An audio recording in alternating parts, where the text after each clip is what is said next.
बेचैन छू तो न भेटेन आजोनिये आजोनिये बेचैन छू तो न भेटेन आजोनिये आजोनिये. स्त्री होणं सोपं नसतं. अर्ध आयुष्य दुसऱ्यांचा विचार करण्यातच जातं. स्त्री होणं सोपं नसतं.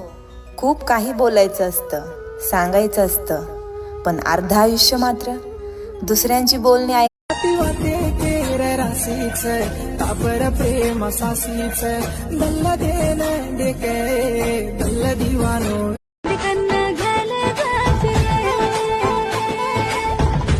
वाटली तो ये तू कन्ना सखीन अरयाडीन पुतो ये